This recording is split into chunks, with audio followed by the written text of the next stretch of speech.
Ya, kembali bersama saya lagi dengan Nerefli, guru bahasa Indonesia di SMA Kristen Anak Panah, sekaligus merangkap jabatan sebagai kepala sekolah. Ya, Mener menyapa dulu dengan salam untuk kalian semua. Salam penuh damai dari Mener. Bagaimana kabar kalian? Mener merasa kalian sehat-sehat, kuat, dan berenergi, masih semangat dalam mengikuti pembelajaran, yaitu pembelajaran di rumah atau yang disebut dengan BDR, belajar di rumah, dengan menggunakan jaringan atau online. Ya, sekarang kita akan masuk pada materi selanjutnya. Nah, sebelum Mener memberitahukan materi apa, Mener akan memperlihatkan kepada kalian. Nah, seperti ini. Perhatikan baik-baik slide atau video yang kalian lihat. Kalian sudah bisa menebak dan sudah mengetahui. Ya, ini adalah koran, ada majalah, dan pertanyaan Mener buat kalian, pernahkah kalian membaca koran? Atau pernahkah kalian membaca majalah? Sekali lagi, Mener mengingatkan bahwa konsep bahasa itu ada 5. Yang pertama, kita boleh mendengar, yaitu kemampuan mendengar, keterampilan mendengar. Kemudian aspek bahasa selanjutnya adalah berbicara. Kalian boleh berbicara karena kalian memiliki bahasa.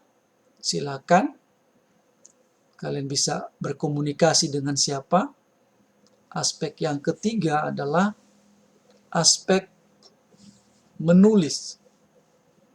Silakan kita mencoba menulis. Sekali lagi ada perbedaan, menulis, mencatat, dan menyalin ada perbedaan. Tetapi dalam konsep kebahasaan ini, bagaimana kita mengembangkan sebuah kompetensi menulis, yaitu dengan menggunakan ide gagasan kita. Kemudian setelah menulis, kita membaca. Nah, membaca saya sudah jelaskan pada video-video sebelumnya bahwa kita ini, negara kita ini ada pada ranking bawah, yaitu membaca apa saja masih kurang. Artinya level kita di tatanan dunia yaitu ada di bawah kemampuan atau hobi membaca atau kegemaran membaca atau suka membaca itu ada di level bawah. Oleh karena itu, Mener ingin mengajak adik-adik sering-seringlah membaca atau tumbuhkan, kembangkan rasa suka membaca. Nah, pertanyaannya sekali lagi, apakah kalian suka membaca koran, membaca majalah? Sekarang koran sudah dapat diterbitkan lewat koran digital. Adik-adik bisa mendownload di website koran. Di sini kalian bisa lihat ada koran Kompas, Media Indonesia, Republika, Jawa Pos, Kontan, Suara Pembaruan, ada majalah Gatra. Nah, untuk di Nabire, adik-adik sudah tahu bahwa di Nabire ada koran yang namanya Papua Pos. Silakan adik-adik membaca koran lokal di Nabire. Nah, kira-kira apa isi koran tersebut ya banyak isinya. Ya, ada berita, ada infotainment, ada artikel di sana, dan banyak lagi yang adik-adik akan temui. Selanjutnya, dengan slide selanjutnya ini,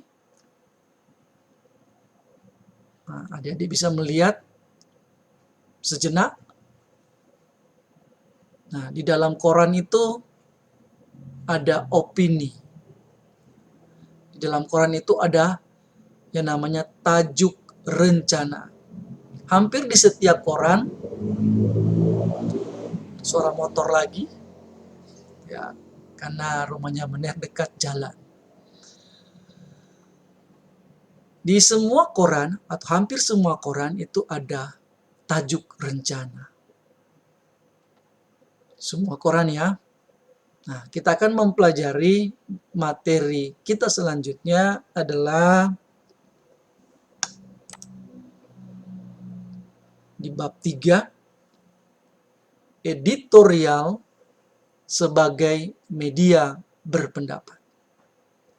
Sekali lagi, kita akan mempelajari atau mendalami materi editorial, ada kata kunci editorial sebagai media berpendapat. Apa-apa yang kita akan pelajari di bab 3 ini, yang pertama susunan sekali lagi kita akan mempelajari susunannya, susunan materi ini. Yang pertama, pengertian, ciri-ciri, sifat teks editorial. Kemudian selanjutnya, informasi dalam teks editorial. Di bagian C, ragam informasi dalam teks editorial. Di bagian D, ada struktur dan kebahasaan teks editorial. Di bagian E, rancangan teks editorial. Jadi ada langkah-langkah yang kita harus pelajari dalam materi ini, mulai dari poin A, poin B, poin C, poin D, dan poin E. Oke, mari kita melangkah selanjutnya pada pengertian.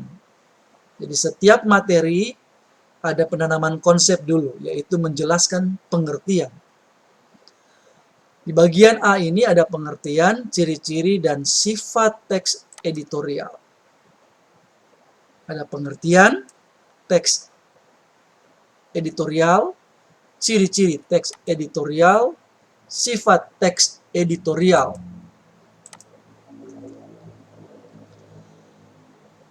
Apa pengertian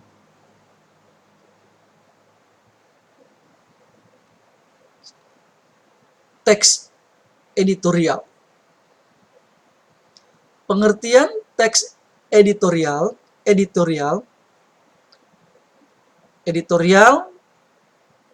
disebut juga tajuk rencana, atau tajuk rencana disebut juga editorial. Jadi bisa dibolak-balik, editorial disebut juga tajuk rencana. Editorial atau tajuk rencana adalah opini yang berisi pendapat. Opini, kata lain dari opini adalah pendapat. Yang berisi pendapat dan sikap resmi. Sekali lagi, sikap resmi atau sikap formal suatu media. Jadi suatu media apa saja?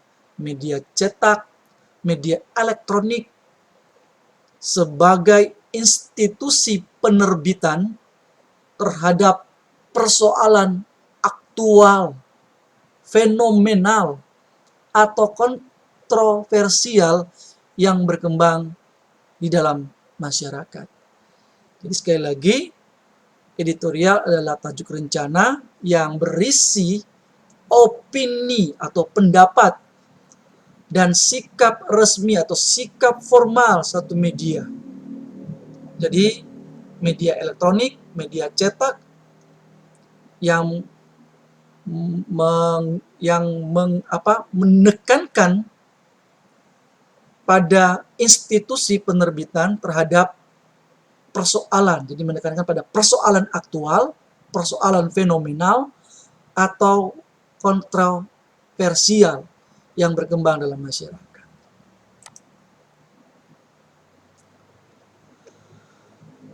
Penulisan editorial atau tajuk rencana dimaksudkan untuk membujuk opini publik.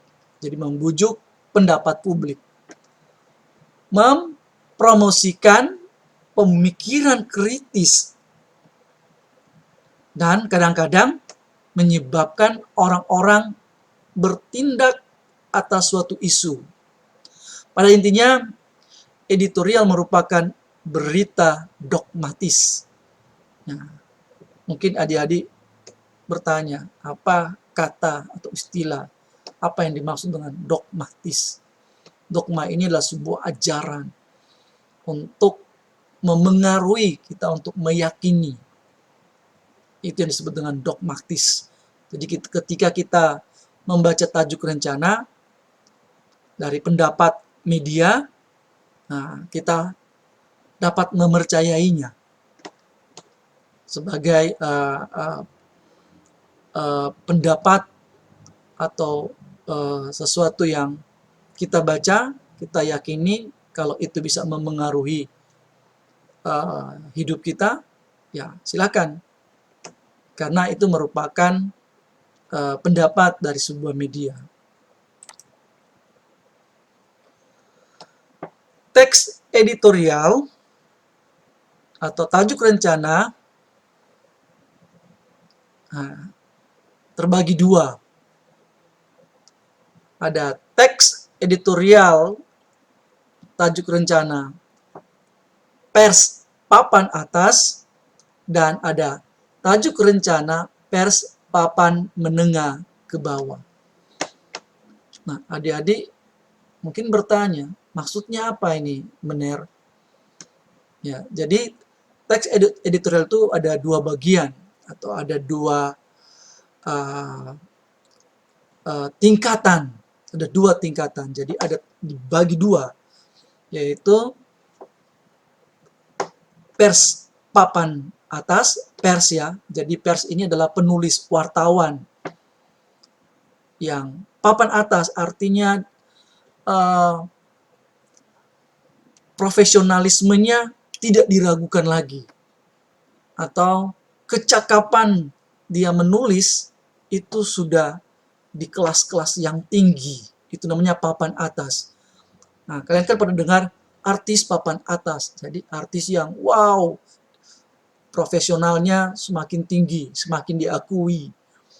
Nah, kemudian ada tajuk rencana pers papan menengah ke bawah.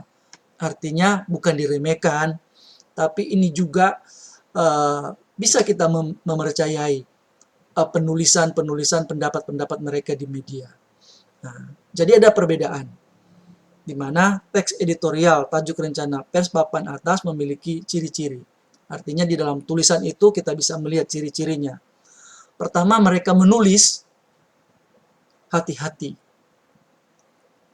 Kemudian bersifat normatif. Nah, nanti adik-adik bertanya lagi ke beliau, apa itu normatif? Buka Kamus Bahasa Indonesia. Belajar membuka Kamus Bahasa Indonesia ketika kita menemukan kata-kata yang kita tidak mengerti. Cenderung konservatif. Nah, apa itu konservatif? Sekali lagi, Ner sarankan selalu buka Kamus Bahasa Indonesia. Kemudian ciri selanjutnya yang pers papan atas ini adalah menghindari pendekatan kritis yang tajam. Kemudian yang kelima, ciri yang kelima, mereka mempertimbangkan aspek politis lebih besar daripada aspek sosiologis. Oke, kemudian yang teks editorial atau tajuk rencana yang dimana ditulis oleh pers papan menengah ke bawah. Ini adalah dalam bahasa Inggris middle low media. Ada middle low media. Nah, ciri-cirinya lebih berani. Mereka menulis lebih berani. Kalau yang papan atas hati-hati. Kalau yang menengah ke bawah mereka lebih berani, lebih atraktif, lebih progresif. Kemudian mereka memilih pendekatan kritis, bersifat tajam, tembak langsung. Kemudian ciri yang kelima, lebih memilih pendekatan sosiologis daripada pendekatan politis. Jadi adik-adik, nanti NER akan memberi tugas. Nah, kalian sudah mulai mengeluh tugas, dan tugas. Jadi ciri-ciri orang yang mau berubah, orang yang mau mendapatkan pengetahuan, orang yang mau berkembang, itu selalu diberikan tugas. Karena dengan tugas kita bisa melatih. Tapi ada yang berpendapat, aduh benar, terlalu banyak tugas mengganggu kesehatan saya. Itu hanya alasan saja. Sebab kalau tugas itu ditumpuk dan tidak dilakukan, tidak dieksekusi cepat, ya mengganggu kesehatannya. Karena dia ingin melakukan ketika sudah mau kumpul. Oke, NER kembali lagi. Nanti ada tugas buat kalian, coba-coba mencari tajuk rencana yang ditulis oleh kedua pers ini, yaitu pers papan atas dan pers papan menengah ke bawah. Isinya coba lihat, dianalisis ya, seperti itu. Tapi belum, NER bilang, NER belum menyatakan ini harus menjadi tugas dikumpul kapan. Nanti NER akan arahkan di WhatsApp bidang studi di bidang studi bahasa Indonesia.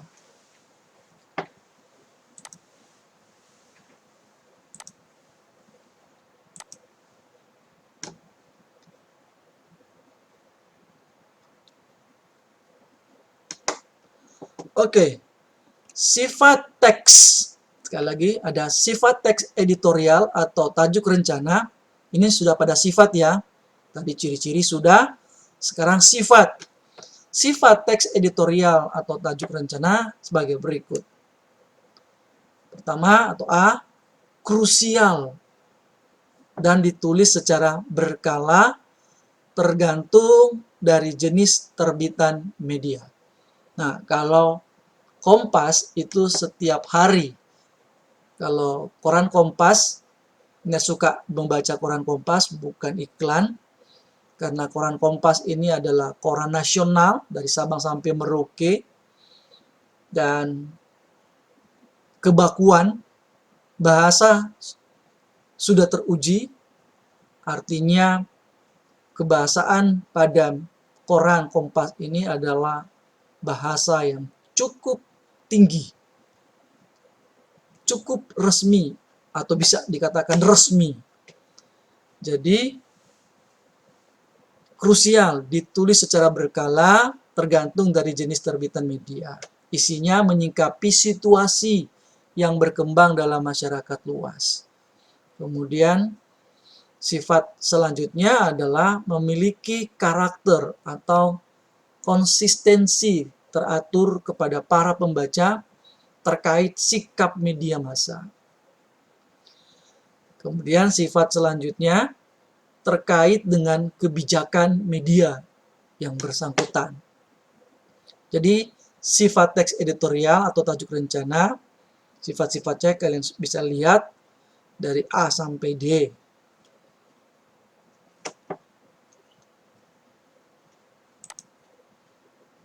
Kemudian B, informasi dalam teks editorial. Sekarang masuk pada B. Bagian A sudah benar jelaskan. Di bagian B, informasi dalam teks editorial. Ada 3 yang akan dibahas. Pertama, jenis teks editorial, tipe teks editorial, fakta dan opini dalam teks editorial. Pertama, jenis teks editorial. Jadi jenis teks editorial ini terdapat 3 jenis teks editorial, yaitu interpretatif, editorial, kontroversial editorial, dan explanatory editorial. Ini merupakan istilah-istilah berbahasa Inggris. Sekali lagi, kalian boleh men-spell seperti apa. Jadi ada 3 jenis teks editorial: interpretatif editorial, kontroversial editorial, explanatory editorial. Penjelasannya, jadi Mner tidak menjelaskan panjang lebar.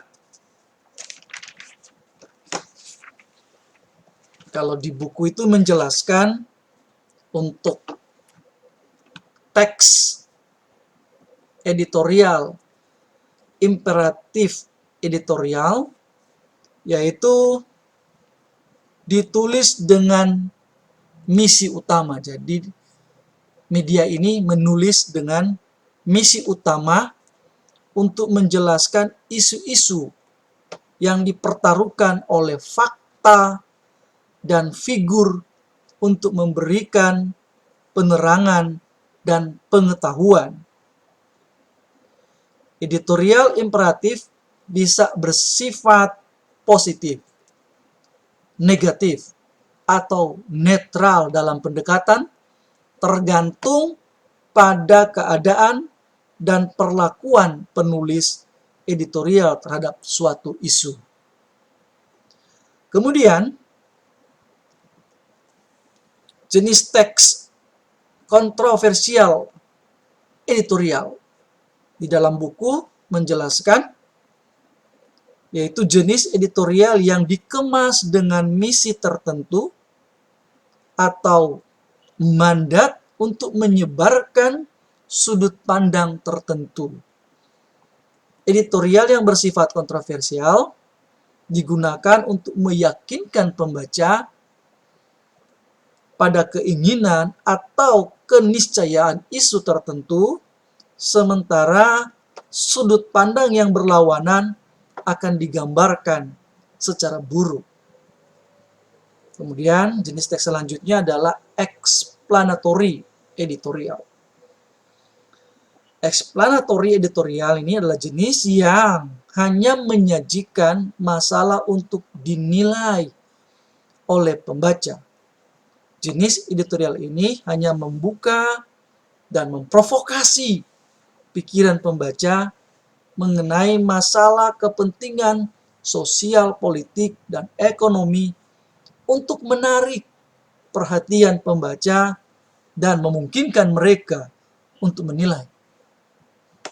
Explanatory editorial mengidentifikasi masalah, menjelaskannya, dan memungkinkan pembaca untuk mencari solusi terhadap masalah tersebut. Selanjutnya, tipe teks editorial. Tipe teks editorial yang pertama menjelaskan atau menginterpretasikan. Pertama, menjelaskan atau menginterpretasikan. Kemudian B, kritis.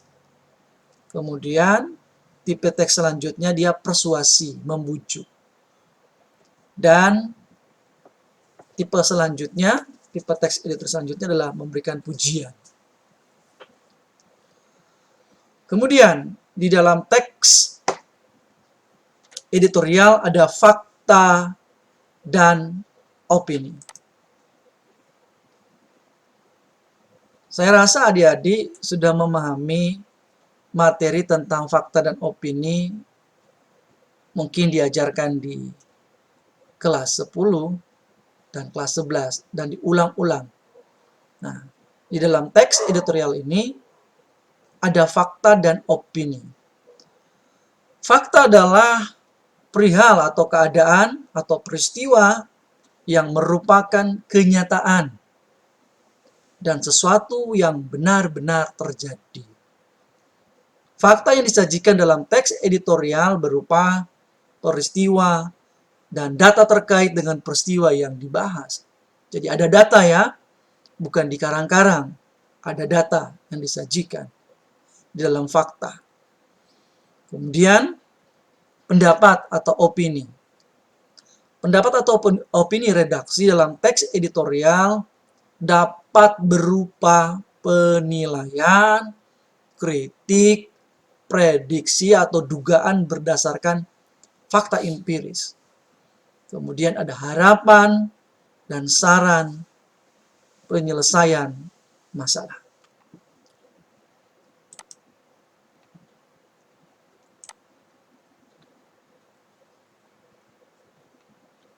Selanjutnya, ragam informasi.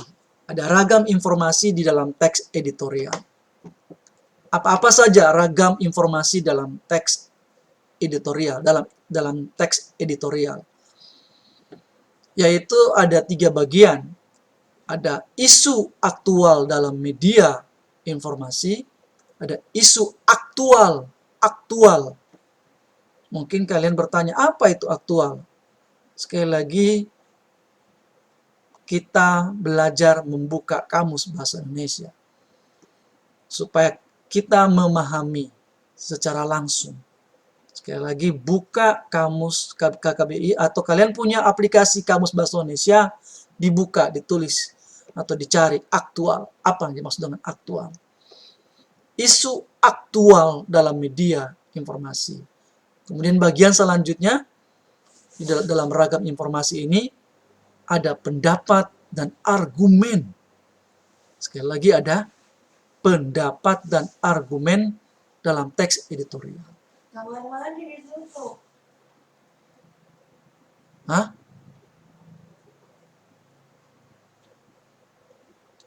Selanjutnya, saran terhadap isu faktual.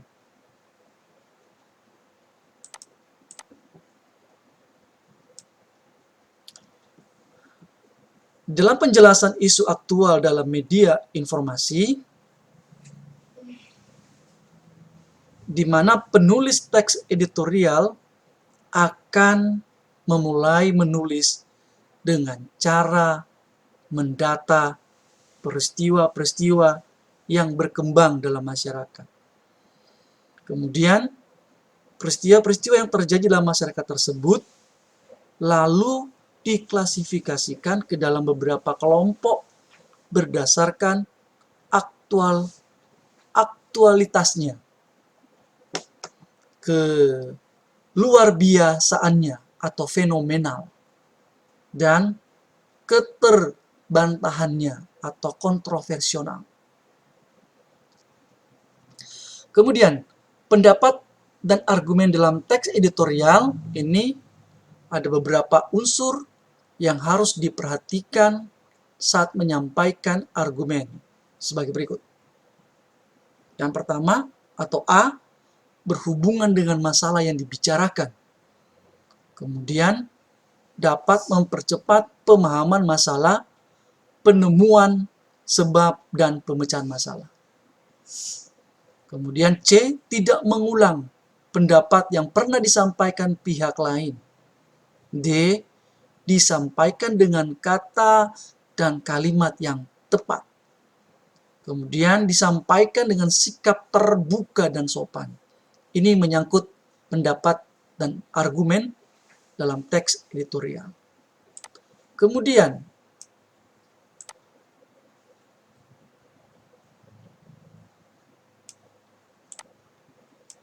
untuk saran terhadap isu faktual, ini ada unsur-unsur yang harus diperhatikan saat menyampaikan saran dalam teks editorial sebagai berikut. A, menghindari emosi dan prasangka negatif. B, mengungkapkan saran dengan objektif, logis, dan jujur. C. Menunjukkan data, fakta, ilustrasi, contoh, atau perbandingan. D. Menyampaikan saran dan urut terperinci dan tidak berbelit-belit, sehingga saran mudah dipahami. Kemudian bagian E, yaitu menghindari saran yang menyinggung urusan pribadi.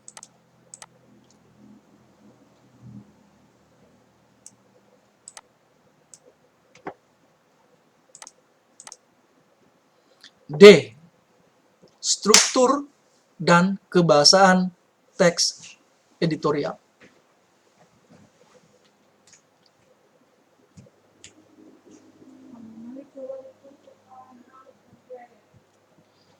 Struktur teks editorial. Kemudian kaidah kebahasaan teks editorial. Jadi kita sudah pada bagian D ya. Apa-apa struktur teks editorial, kemudian kaidah kebahasaan teks editorial. Struktur teks editorial itu mulai dari masalah atau pernyataan pendapat, ada argumentasi, dan ada penegasan ulang. Jadi sekali lagi, struktur teks editorial itu mulai dari ada masalah, pernyataan pendapat, kemudian ada argumentasi, ada penegasan ulang. Apa yang dimaksud dengan masalah atau pernyataan pendapat? Nah, di dalam masalah pernyataan pendapat ini, di awal teks editorial itu ada di awal atau berada di awal teks editorial.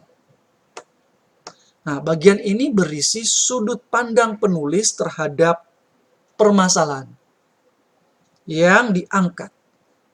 Nah, bagian masalah ini berupa pernyataan atau teori yang akan diperkuat dengan argumen. Sekali lagi, masalah pernyataan pendapat ini ada di bagian awal teks editorial, atau bagian ini berisikan sudut pandang penulis terhadap permasalahan yang diangkat. Selanjutnya, argumentasi. Nah, argumentasi ini merupakan bentuk alasan atau bukti yang digunakan untuk memperkuat pernyataan dalam tesis. Argumentasi juga dapat digunakan untuk menolak suatu pendapat.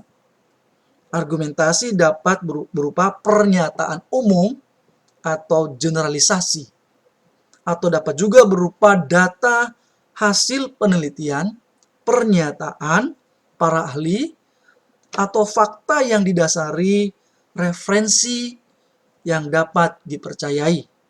Nah, pada bagian ini juga tampak keberpihakan penulis terhadap pihak-pihak yang terdapat di dalam teks editorial. Selanjutnya, struktur selanjutnya adalah penegasan ulang. Nah, penegasan ulang bagian ini berisikan penguatan kembali pendapat atau argumen yang ditunjang oleh fakta dalam bagian argumentasi. Nah, pada bagian ini, penulis mengungkapkan opini atau pendapatnya terhadap permasalahan yang terdapat di dalam teks editorial.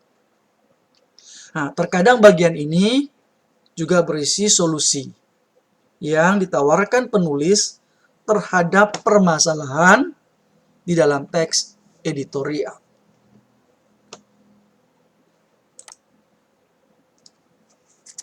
Kemudian,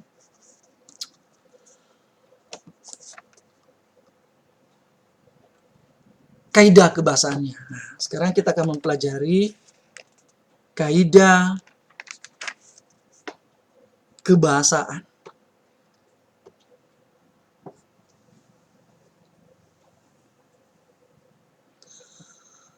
Jadi, kaidah kebahasaan di dalam teks editorial yaitu menggunakan kalimat retoris. Apa yang dimaksud dengan menggunakan kalimat retoris? Nah, kalimat retoris adalah kalimat pertanyaan yang tidak ditujukan untuk mendapatkan jawaban. Jadi, kalimat retoris ini adalah kalimat pertanyaan yang tidak ditujukan untuk memerlukan pendapat atau memerlukan mendapatkan jawaban. Kemudian, pertanyaan-pertanyaan tersebut dimaksudkan agar pembaca merenungkan masalah yang dipertanyakan tersebut sehingga tergugah untuk berbuat sesuatu atau mengubah pandangannya. Jadi kalimat retoris ini adalah kalimat pertanyaan yang tidak memerlukan pendapat jawaban, tetapi kita mulai melakukan gitu. Kita berbuat sesuatu, gak usah menjawab, gak usah bertanya lagi, tapi kita mau melakukan seperti itu. Kemudian selanjutnya ciri kebahasaan di dalam teks editorial yaitu menggunakan kata-kata populer. Nah, penggunaan kata-kata populer bertujuan untuk memudahkan pembaca memahami isi teks editorial. Tujuan pemakaian kata-kata populer adalah agar pembaca merasa rileks meskipun membaca masalah yang serius dipenuhi dengan tanggapan kritis. Seperti itu.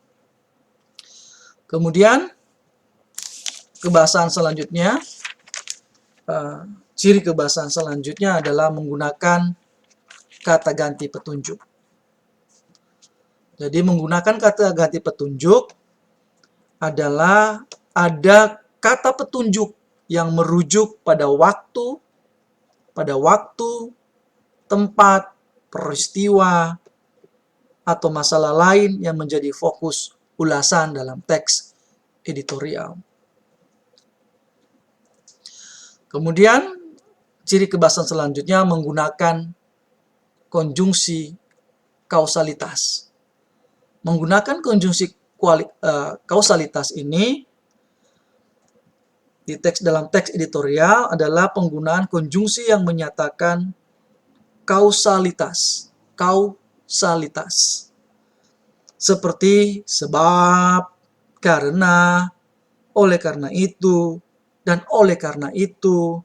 Nah, pemakaian konjungsi kausalitas ini terkait dengan penggunaan sejumlah argumen yang dikemukakan redaktur atau pemimpin media berkenan dengan masalah yang dikupasnya. Jadi seperti itu ciri kebahasaan dalam teks editorial. Nah,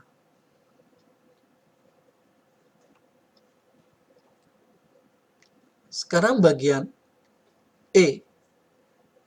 Bagaimana kita merancang teks editorial? Nah, di dalam pembahasan akhir ini, kita diajak untuk bagaimana merancang. Kata merancang ini membuat. Yang pertama, kita menyusun teks editorial. Kemudian setelah kita menyusun, kita menyunting atau mengedit teks editorial. Benar tidak